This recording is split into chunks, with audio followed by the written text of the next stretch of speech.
Hello guys, welcome to my channel Bithika Som kitchen. आज का हमारी रेसिपी शंकर माছের কষা। তো চলো আমরা দেখব শঙ্কর মাছের কষা করতে কি কি উপকরণ লাগছে। প্রথমে এখানে আমি শঙ্কর মাছ নিয়ে নিয়েছি। দেখো আমি ধুয়ে পরিষ্কার করে নুন হলুদ মাখিয়ে নিয়েছি। তোমরা মোটামুটি শঙ্কর মাছ সবাই চেনো, একদম মাংস মতো রান্না করতে হয়। এটা আমি পরিষ্কার করে রেখেছি।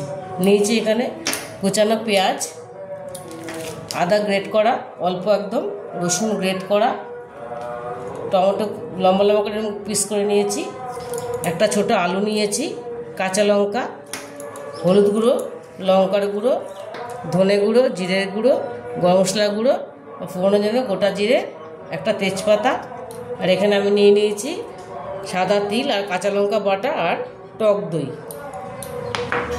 আর এখানে নিয়েছি সর্ষের তেল আর নুন। তো চলো আমরা রান্নাটা এবার শুরু করব।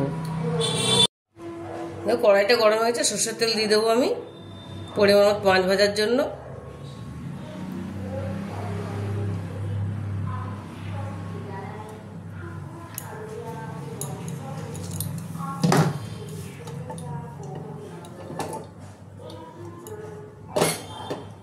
এবার মাছগুলো দিয়ে দেবো।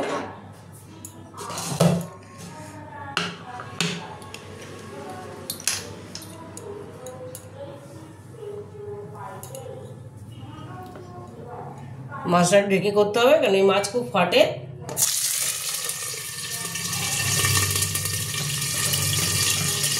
এবার ভীষণ ফাটে, এবার ঢেকে ঢেকে করতে হবে। মাছগুলো আমি ভেজে নেব। দেখো মাছগুলো আমি সব ভেজে নিয়েছি। লাল খুব ভালো করে লাল করে ভাজতে হবে, একটু কড়া করে ভাজতে হবে মাছটা। মাছটা না ঢেকে ভাজাই যায় না, যেহেতু তোমাদের আমি দেখাতে পারিনি। আর সবগুলো মাছ ভেজে নিয়েছি। এবার আমি ফোড়ন দেবো। আমি এর মধ্যে তেল দিয়ে দিয়েছি একটুখানি, এই তেলের মধ্যে একটু তেল দিয়ে দিয়েছি। এবার একটু ফোড়ন দেবো, তেজপাতাটা আর গোটা জিরেটা ফোড়ন দেবো। আর দিয়ে দেবো আমি এর মধ্যে আলুটা।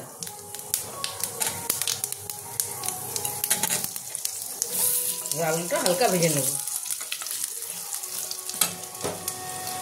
দিয়ে দেবো অল্প নুন,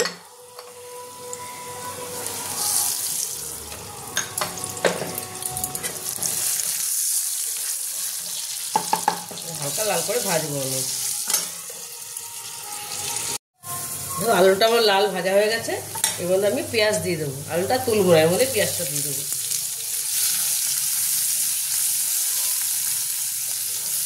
আলুটা আমার বেশি লাল হয়ে গেছে, পেঁয়াজটাও একটু লাল লাল করে ভেজে নেব।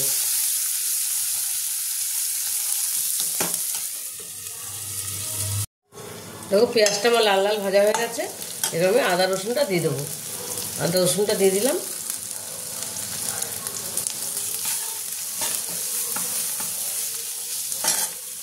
দিয়ে দেবো টমেটোটা।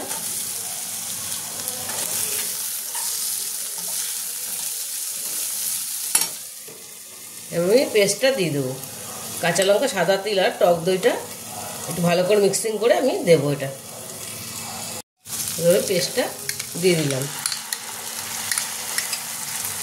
বাটিটা ধুয়ে একটু জল দেবো আমি।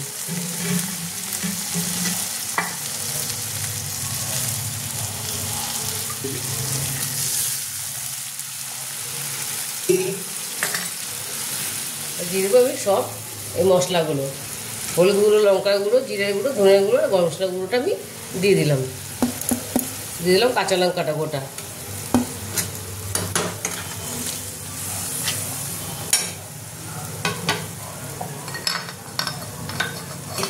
দিয়ে দেবো নুন পরিমাণ মতন।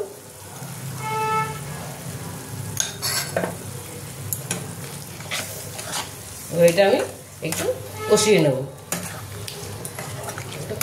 আমি দেখো মশলাটা আমার কষা হয়ে গেছে, তেল ছেড়ে দিয়েছে সুন্দর। এবার এর মধ্যে আমি অল্প জল দিয়ে দেবো, বেশি দেবো না। মাছটা সেদ্ধ হওয়ার মতন দিয়ে দেবো। আমার আলুটা সেদ্ধ হয়ে গেছে এবং আলুটার সময় কষিয়ে নিয়েছি বলে আলুটা আমার ভালো সেদ্ধ হয়ে গেছে। মাছটা ভীষণই ভালো হয় খেতে, পুরো মাংস। আমার ছেলের তো ফেভারিট, পুরো মাংসের মতন লাগে। ওর বানাতে আজকে মাছটা এনেছি, তাই জন্য তোমাদের সঙ্গে আমি শেয়ার করলাম। তোমরা বাড়িতে অবশ্যই বানিয়ে দেখবে, ভীষণ ভালো লাগে খেতে। এবার এর মধ্যে আমি একটু জল দিয়ে দেবো। বেশি দেবো না, এটা যেহেতু কষা কষা হবে মাছটা সেদ্ধ হওয়ার মতন জল দেবো। মাছগুলো আমি দিয়ে দেবো।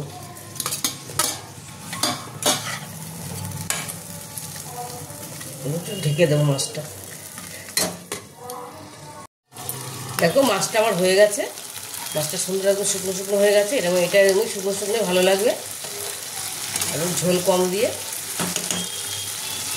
আমি একটু মিষ্টি দিয়েছি, তোমরা দিতে পারো, একটু টক দই রয়েছে, একটু মিষ্টি দিলে ভালো লাগবে, টেস্টটা ভালো আসবে। এবার আমি গ্যাসটা বন্ধ করে দেবো। মাছটা মোটামুটি রেডি হয়ে গেছে, এবার গ্যাসটা বন্ধ করে দিলাম। দেখো শঙ্কর মাছের কষাটা আমার রেডি হয়ে গেছে। তোমরা এটা বাড়িতে অবশ্যই বানিয়ে দেখবে ভীষণই ভালো হয় খেতে। আর যদি রেসিপিটা তোমাদের ভালো লাগে থাকে তাহলে ওকে লাইক, শেয়ার আর সাবস্ক্রাইব করতে ভুলবে না। টাটা।